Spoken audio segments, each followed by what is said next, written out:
So there was a fascinating development in Pakistan a week or two back. Imran Khan, who was the prime minister of Pakistan, was removed. There was a vote of no confidence.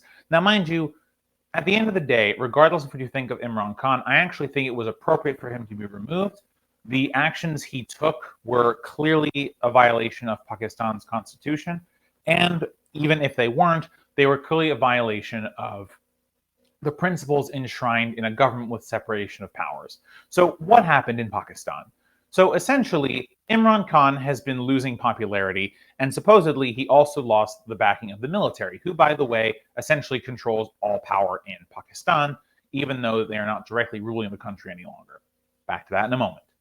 So, anyway, he starts to lose his political backers, and the parliament essentially decides, it's your time, bro. It's time to go.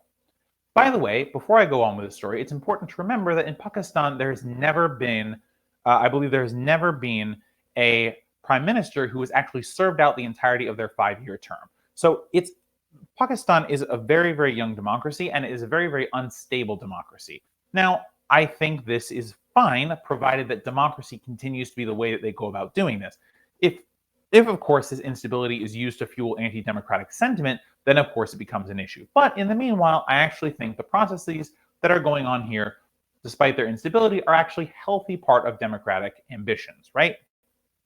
Instability, but constant commitment to democracy is fine. It's instability without constant commitment to democracy that really presents a problem.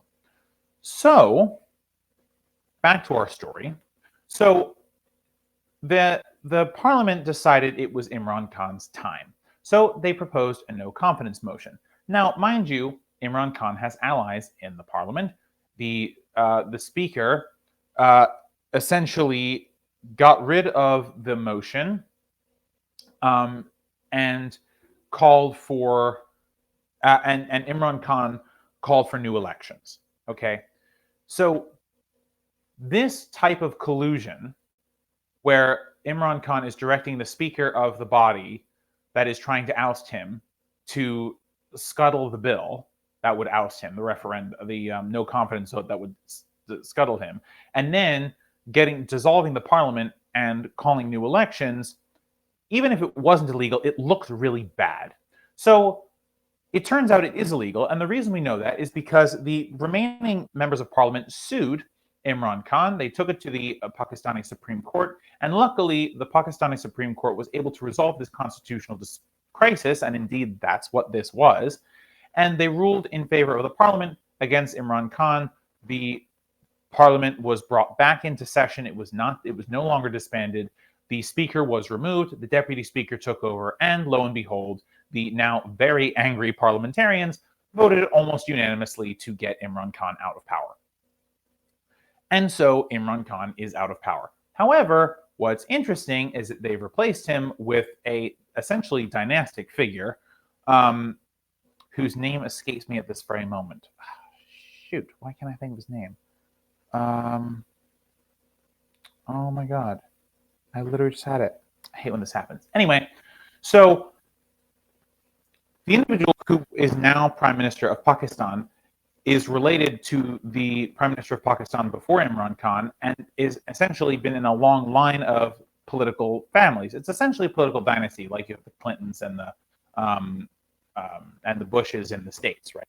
But there are two of these types of political dynasties that have essentially traded the prime minister position back and forth between them since democratic rule came about. And, of course, military's involvement. So even though that the military of Pakistan has not been ruling Pakistan for a number of years now, it appears that they still play kingmaker.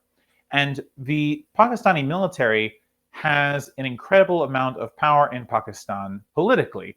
Now, I'm not exactly sure why that is still, but it does appear that they have been maintaining their political connections. Now, mind you, this isn't particularly surprising, right? In the United States, the military is an incredibly powerful force, but it doesn't really have the power to kind of bring up and take down political leaders. However, they do control significant portions of the government, yada, yada. So it's important to remember that Pakistan's military will continue to play a large role here. And so It's also speculated, by the way, that the military had some hand in bringing Imran Khan to power. He said things would change, the economy would get better. They didn't. So now he's out of power.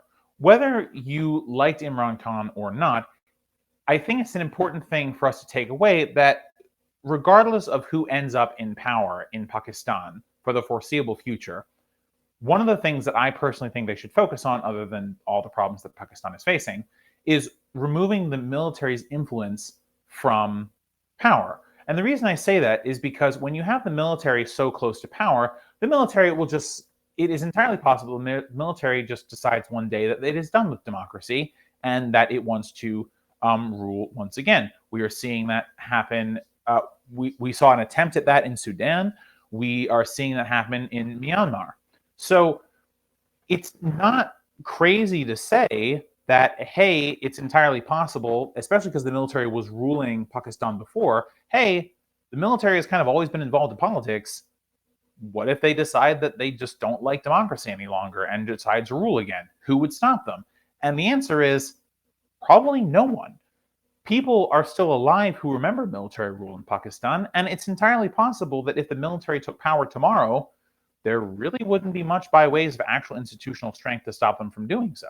So part of building a democracy is maintaining civil government and maintaining the transition of power from civil to civil government. So what we're seeing happen, what we saw happen with Imran Khan is actually healthy for a democracy. It's very good that that happened in the way that it did, whether you like Imran Khan or not.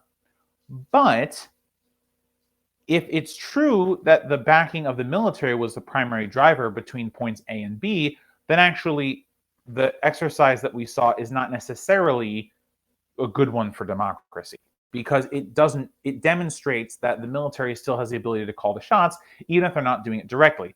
And even worse, they can call the shots and make it look like a democratic process is going on. So for me, it seems very much that in Pakistan you have the illusion of democracy as opposed to actual democracy. So I hope whoever becomes in charge after the next set of elections, which are occurring in the next year or so. No, I'm sorry, they're occurring in August. The next elections are occurring in August. So in Pakistan. So regardless of who wins those elections, I hope that they use their mandate, however big or small it is, to push out the military's influence in a way that is deft enough to make sure that Pakistan has a thriving democracy. Strong enough to make sure that it has a thriving democracy, but also deft enough so that the military does not kind of see it coming and react by instituting a coup or something. Thanks for watching this video, guys. If you liked it, throw a like on it, share with your friends, and subscribe for more of our content. You can also find all of our videos and clips on youtube.com. Just search Let Them Eat Bread and you'll find all of our content. Alright guys, see you next time. Bye for now.